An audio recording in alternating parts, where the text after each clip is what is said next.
Hello friends, जय हिंद, वंदे मातरम। Welcome back to our YouTube channel. Friends, आज हम बात करने वाले हैं भारत में हिंदुओं की स्थिति की। फ्रेंड्स देखिए, दुनिया के अंदर आपको ऐसा कोई ही एग्जाम्पल देखने के लिए मिले, मैं फिर कह रहा हूं आपसे, अगर आप खोजने जाएंगे तो आपको दिखेगा ही नहीं कि एक ऐसा देश जहां पर बहुसंख्यक आबादी किसी एक ग्रुप की हो और उसी ग्रुप के ऊपर लगातार सोचिए, लगातार 70-80 साल से अत्याचार हो रहे हों और फिर भी वो जो समाज है वो चुप लगाया हुआ हो। ऐसा आपको दुनिया के अंदर एग्जाम्पल देखने के लिए नहीं मिलेगा। और मैं आज बात करने वाला हूं भारत के अंदर हिंदुओं पर हो रहे इन अत्याचारों की। ना सिर्फ फिजिकल अत्याचार हुए हैं बल्कि बौद्धिक अत्याचार भी इस देश में हिंदुओं के ऊपर हुए हैं। मैं ऐसा क्यों कह रहा हूं वो अभी आपको समझ में आ जाएगा।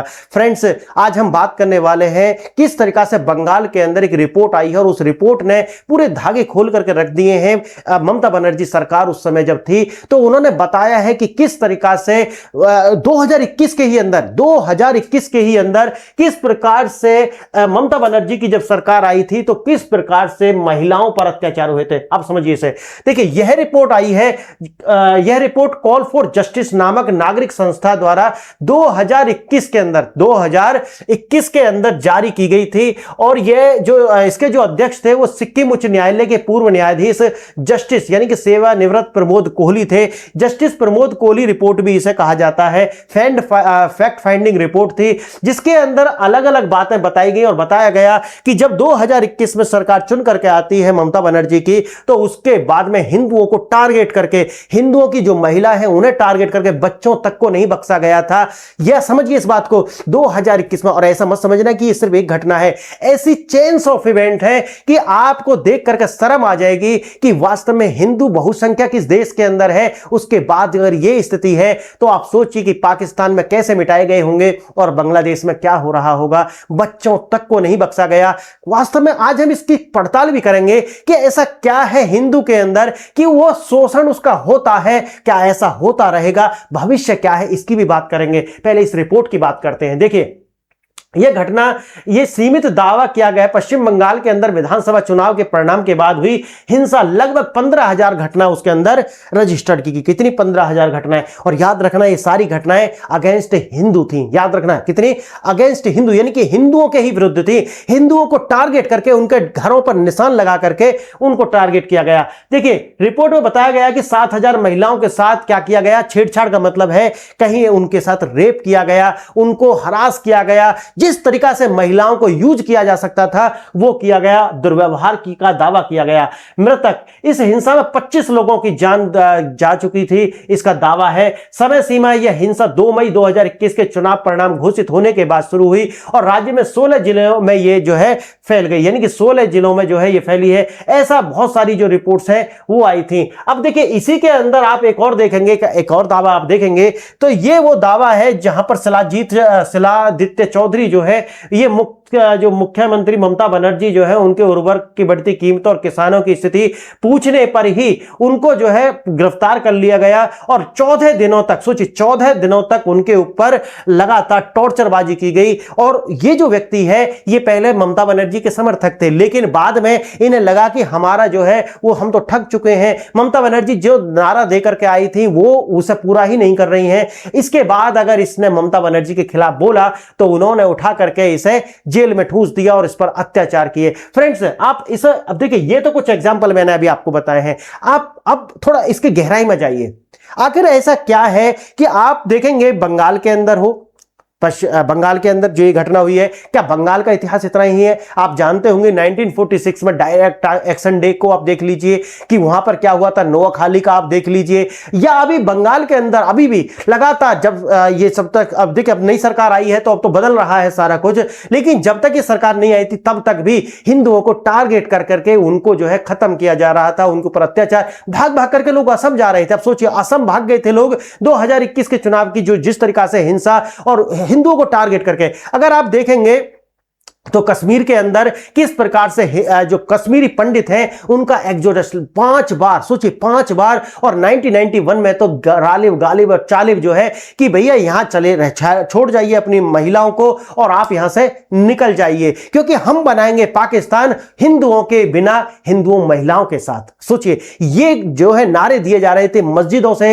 ये नारे जो है माइक लगा करके दिए जा रहे थे और रातों रात ये लोग जो है हिंदू जो है वहां से खदेड़ दिए गए। और इसी देश के अंदर सोचिए कैरेना हो या ऐसे हंड्रेड्स जो प्लेसेस हैं इस देश के अंदर जहां से हिंदुओं की हत्या की जा रही है। हर रोज कौन सा ऐसा दिन होगा जहां पर 1500 जो हिंदू हैं या तो उनके साथ लव जिहाद ना होता हो, लैंड जिहाद ना होता हो, या उनके साथ जो है वही जो मैंने आपको बताया कि इधर जो हुआ अभी गाजियाबाद के अंदर रोज ऐसी जो है 1500 घटनाएं रोज होती हैं। और कन्वर्जन की तो कोई वही नहीं है कि 10,000 15,000 लोग जो है वो डेली कन्वर्ट किए जा रहे हैं, या तो सिखिज्म में या तो क्रिश्चियनिज्म में या फिर इस्लामिज्म में। आप सोचिए इस बात को कि हिंदुओं के साथ हिंदू देश जिसे हम हिंदुस्तान कहते हैं उसके साथ उसके अंदर क्या हो रहा है। बंगाल के आप देखेंगे कि बांग्लादेश के अंदर क्या हो रहा है। वो आपने तस्वीर देखी होंगी कि एक बच्चे को जो है लाइव वीडियो पर लिंच किया जाता है।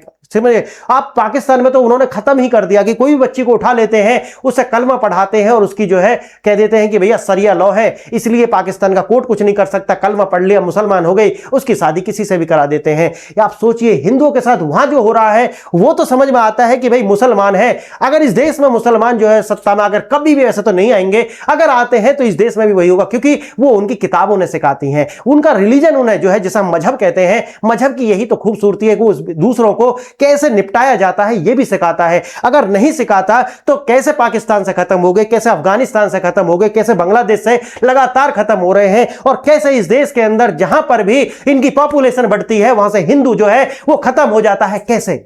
क्वेश्चन पूछो अपने आप से, क्या है ऐसा इनकी जहर क्या है कि जो ये सब खत्म कर देते हैं? कुछ तो है ना ऐसा। हाँ तो वही है, ये आपके लिए है, और ये वही जहर है जो अफगानिस्तान में था, ये वही जहर है जो पाकिस्तान में है, जो ये वही जहर है जो बांग्लादेश में है, और ये वही जहर है जो भारत में है। क्योंकि मुसलमान होता है वो ना तो हिंदुस्तानी होता है, ना अफगानिस्तानी होता है, ना बांग्लादेशी होता है, ना ब्रिटेन का होता है, ना अमेरिका का होता है, वो उम्मा का होता है। इसीलिए जो लोगों को ये समस्या है वो अपना इलाज कराएं जाकर के। अगर आप भारत के अंदर भी देखोगे तो सबसे बड़ी जो समस्या है ये वही पॉलिटिशियन जिनको ये लोग गुलाम बना लेते हैं अपनी वीटो वोट के कारण, वो इसी तरीका का लक्षण दिखने लगते हैं। आप देखिए पश्चिम बंगाल के अंदर ममता बनर्जी की स्थिति कैसे हो गई, क्योंकि उनको भी पूरी तरीका से गोल टोपी के द्वारा पूरी तरीका से कि भी वोट हमारा, हम जिता देंगे। ये जो वीडियो मैंने इसके लिए पहले वीडियो बनाई है, इस तरीका से ये जो समय चल रहा है ना, ये मुस्लिम वीटो को तोड़ करके रख दिया था पश्चिम बंगाल के रिजल्ट ने। यानी कि मुस्लिम वीटो कुछ नहीं है। असम के चुनाव ने हमें यह दिखा दिया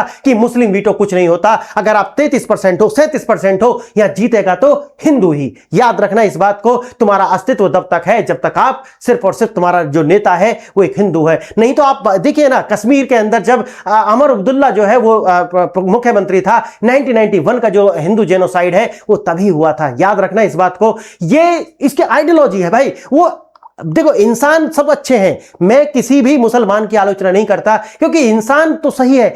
मैं कहता हूं आइडियोलॉजी इस्लामिक आइडियोलॉजी खतरनाक है। उसका पूरी दुनिया के अंदर आप जाकर के एग्जांपल देख लीजिए, पूरी दुनिया में आपको इसे स्वीकार करने में कुछ नहीं जाता कि खतरनाक है, वो दूसरों के साथ में कोएग्जिस्टेंस नहीं कर सकती। इसे स्वीकार करने में समस्या क्या है? क्योंकि अगर आप 5,000 जगह देख चुके हो, 10,000 जगह, 20,000 जगह, तो समस्या क्या है? आप जगह जगह देखिए, एक स्थान मुझे बता दिए जहां वो कोएग्जिस्टेंस से दूसरे समाज के साथ रह रहे हो, नहीं रहते। तो इसीलिए इसे स्वीकार कर लीजिए। तो पश्चिम बंगाल के अंदर जो मैं आपको बताया कि ये हुआ कैसे, ये हुआ जब आप वीटो पावर में आ जाते हो, जब कहते हो कि सब अधिकार हमारे होंगे, तो मुख्यमंत्री अल्लाहू अकबर तो बोलेगा।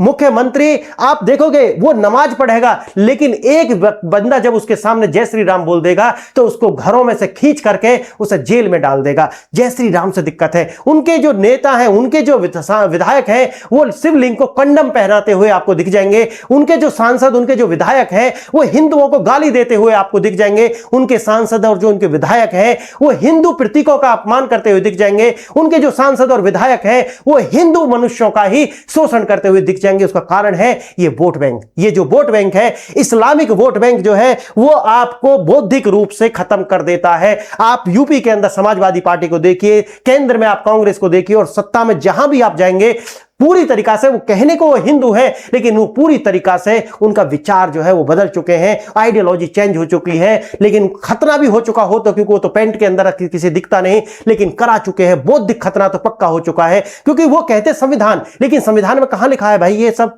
संविधान में तो ये नहीं लिखा हुआ जो आप कर रहे हो। हिंदुओं को क्यों ये सब झेलना पड़ रहा है? यूपी के अंदर आप सोचिए कि वो भी समय था कि मंदिरों की घंटियों को पकड़ करके पुलिस वाले खड़े होते थे कि नमाज का समय है, घंटी ना बज जाए। आप सोचिए ये देश आजादी के बाद में ये देश धर्म के आधार पर, मजहब के आधार पर बटा था। उसके बाद भी यह मुसलमान को ऐसा रखा गया जैसे कि ये कोई जो है कोई ऐसा अंडा है जिसके जो पक्षी हैं वो अब एंडेंजर्ड हो चुके हैं, उनका प्रजाति खतरे में है। ऐसे इनको जो है यहां रखा गया, नेहरू और गांधी के द्वारा जो है इनको यहां हाथ जोड़ जोड़ करके रखा गया। आप सोचिए इस बात को कि ये है हमारा इतिहास। और हमारे जो, आप समझ गए हो कि मैं समस्या आपको जो बता रहा हूं, ये स्थिति क्यों बनी फिर? ये स्थिति क्यों बनी फिर? ये स्थिति इसलिए बनी क्योंकि हिंदू जो है वो बहुत ज्यादा सहिष्णु है। पहला क्या है? हिंदू बहुत ज्यादा टॉलरेंट है, हिंदू टॉलरेंट है, ठीक है। अब सोचिए इस बात को। दूसरा, हिंदू टॉलरेंट है। दूसरा, हिंदू में एकता नहीं है। हिंदू में क्या नहीं है? हिंदू में एकता नहीं है, ठीक है, हिंदू में एकता नहीं है। तीसरा क्या है इसके अंदर? हिंदू जो है वो अपने तक सीमित है, यानी कि सेल्फ सेंटर्ड है, स्वार्थी है, यानी कि वो सही है, उसके घर के बराबर में अगर आग लगती हो लग जाओ, मेरा घर सुरक्षित है तो मैं करूंगा, मैं शांति से रहूंगा, मुझे घंटा फर्क नहीं पड़ता, तो सेल्फ सेंटर्ड है। चौथा, हिंदू एक वोट बैंक नहीं है। हिंदू जो है एक वोट बैंक नहीं है। इसका मतलब यह है कि ये किसी के ऐसे उसमें नहीं है कि भाई कोई भी व्यक्ति, कोई जो है पुजारी जो कह देगा वहां वोट डाल देंगे। तो ये वोट डालते हैं डेवलपमेंट के ऊपर वोट डालेंगे, ये वोट डालेंगे कि भैया ये महंगाई कम करेगा, ये हमारे लिए सब्जी, आलू, पेट्रोल डेवलपमेंट करेगा, जॉब देगा, बस इस पर वोट डालते हैं। अब आप देखिए इनको सबको, आप देखिए जो मुसलमान है वो टॉलरेंट नहीं है। आप एक बार कुछ, अब देखिए उसे देखा होगा आपने कि जो दर्जी था शायद उदयपुर के अंदर, उसने क्या किया था, एक कमेंट को जो लाइक किया था, कुछ किया था, उमेश कोले जो आपने देखा होगा, उसने भी कमेंट को लाइक किया था और उसका ये कर दिया था। आप सोच सकते हैं कि ये टॉलरेंट नहीं है। अब देखिए जैसे मैंने बताया कि जो हिंदू है उसमें एकता नहीं है। क्यों नहीं है? क्योंकि इनके अंदर वो उन्हें उस तरीका से सिखाया नहीं जाता। जैसे घर के अंदर कंडीशनिंग है वो ऐसी नहीं होती, या उन्हें जैसे मंदिर के अंदर जाते तो प्रसाद खा के आ जाते हैं, वहां पर जाकर के तकरीर नहीं होती कि आपको क्या करना है, आपको ये करना है, आपको मिटाना है, आपको एक और लड़ाई बाकी है, इस टाइप की जो बकलोली है वो नहीं सिखाई जाती। हिंदू जो है वोट बैंक नहीं है। जबकि मुसलमान क्या कहता है, ऐसे तो 72 फिरके हैं, वो कहते हैं कि भैया ये आपको हिंदू को वोट नहीं डालता, जैसे बीजेपी को नहीं डालना, तो हमारी अपनी लड़ाई है, बीजेपी को नहीं डालना। अब आप समझ रहे मेरी बात? तो ये सब बातें हिंदू में नहीं है, और हिंदू अगर ये नहीं करता, अवेयर होना पड़ेगा। जागरूकता, देखिए याद रखना कि जागरूक हो गए तो पॉलिटिशियन आपके अकॉर्डिंग ही आएंगे। याद रखना, जब आप जागरूक होंगे, आपकी जो अपनी प्रायोरिटी जो है उन्हें तय करो कि अस्तित्व चाहिए या फिर महंगाई कम चाहिए। अस्तित्व चाहिए, क्योंकि जब आप जागरूक हो जाएंगे, आपको जो इतिहास बोध होना चाहिए, याद रखना इतिहास बोध, आपको किस तरीका से हजारों साल से 712 के बाद में तो आप जानते ही हैं, 712 के बाद में हिंदुओं पर जो है लगातार अत्याचार हुए हैं। हमारा इतिहास अगर आपको जानना होगा, इतिहास बोध होगा तो शत्रु बोध हो जाएगा, और शत्रु बोध हो जाएगा तो आपके ऊपर आने वाले 20 साल के बाद में जो अत्याचार होने हैं आप उनसे बच जाओगे। 20 साल अभी और टाइम है। 20 साल अगर आपने, हमारी सरकारों ने, वैसे सरकार काम कर रही है, अगर समाज नहीं जागा और सरकारों ने काम नहीं किया तो 20 साल का लीवरेज है। 20 साल के बाद में आप जगह जगह देखोगे हिंदुओं को जो है वही जो पाकिस्तान में हुआ, वही जो अफगानिस्तान में हुआ, और आज जो बांग्लादेश में हो रहा है, 20 साल के बाद में भारत में आप जगह जगह ये सारे कुछ होता हुआ देख लोगे।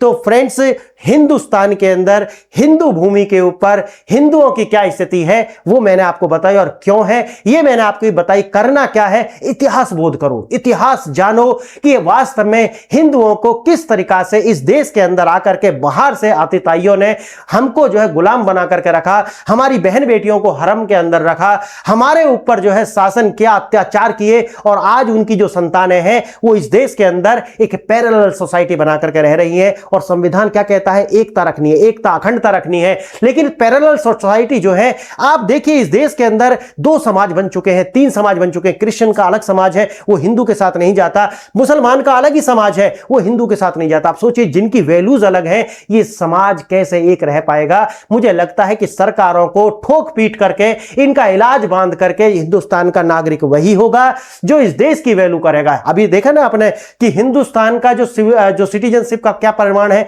अभी तो कुछ नहीं आया। और मुझे लगता है कि सरकार तक अगर मेरी वीडियो जाती हो और कोई पहुंचाए तो मैं तो जरूर एक रिक्वेस्ट करूंगा कि इसके अंदर हमको जो है विचार करना चाहिए कि सिटीजनशिप में ठीक है आपके कानून है, ये तो सब है, लेकिन एक पॉइंट और होना चाहिए, सिटीजन वही होगा जो इस देश की वैल्यू करेगा, जो इस देश की एकता अखंडता के लिए कार्य करेगा, जो इस देश के महापुरुषों का सम्मान करेगा, राष्ट्रगान, राष्ट्रगीत, राष्ट्र तिरंगा जो है उसका सम्मान करेगा, वही इस देश का नागरिक होगा। नहीं तो मारो ठुड्डे और फेंको उनको पाकिस्तान, अफगानिस्तान या बांग्लादेश, जहां जाते हो, जहां उनकी संस्कृति है वहां वो चले जाएं। इस देश में वही रहेगा जो इस देश की संस्कृति, क्योंकि ऐसे तो हमारा समाज बट जाएगा और हमारा जो संविधान है उसके अंदर डेमोक्रेसी खत्म हो जाएगी। तो फ्रेंड्स आज के लिए इतना ही। बताइए वीडियो को कैसा लगा, वीडियो अच्छा लगा तो वीडियो को लाइक शेयर एंड सब्सक्राइब जरूर करें। Thank you.